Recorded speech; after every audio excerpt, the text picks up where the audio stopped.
அதனால என் அன்பு பிள்ளைகள்,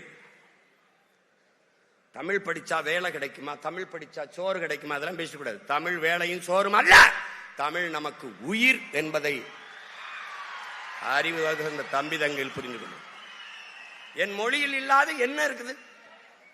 என்ன இருக்குது? கேரள கவிஞன் ஆற்றூர் ரவிவர்மா சொல்லுகிறான், ஊடகத்தில் ஆகச் சிறந்த இலக்கியங்களை தாய்மொழியிலே படிக்கிற வாய்ப்பை பெற்ற இனம் சீனர்கள் கிரேக்கர்களை தாண்டி இந்தியாவிலே தமிழர்கள் தான். எல்லா சமயங்களுக்கும் காப்பியம் தந்த மொழி உன் தாய்மொழி. உமரப்புலவர் எழுதிய சீராபுராணம் இஸ்லாமிய மக்களுக்கு, வீரமாமுனிவர் ஜோசப்பஸ்கி தந்த தேம்பாவணி கிறிஸ்தவர்களுக்கான காப்பியம்,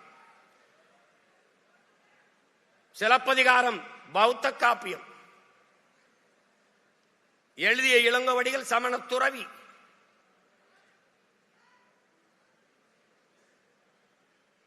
மணிமேகலை ஒரு பௌத்த காப்பியம், உங்களுக்கு தெரியும். மூவேந்தரையும் இணைச்சு, சோழ நாட்டில் பிறந்து பாண்டி நாட்டில் இறந்து சேர நாட்டில் தெய்வமாயி போனால் கண்ணகி பெருமாட்டி, 3 வேந்தரையும் இணைத்து ஒரு மாபெரும் காப்பியத்தை தந்தவன் இளங்கோவடிகள்.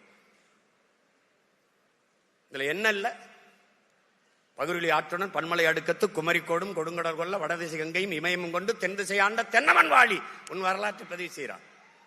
மருங்கு வண்டு சிறந்த ஆர்ப்ப மணிப்பாட இது பொறுத்து கருங்கையில் கண்விழித்து ஒழுகி நடந்தாய் வாழி காவேரின்னு காவேரியை வரவேற்று பாடுகிறான் இளங்கோ.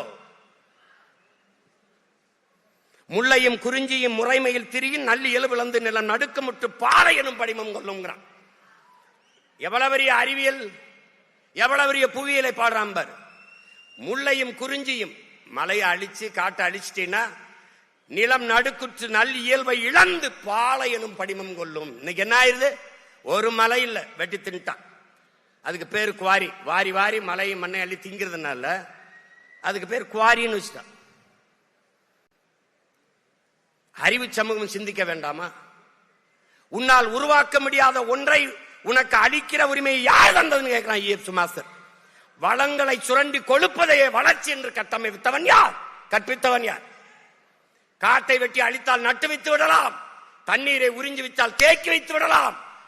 ஆனால் மணலையும் மலையையும் யார் உருவாக்குவது? இயற்கையின் அரும்பெரும் கொடை.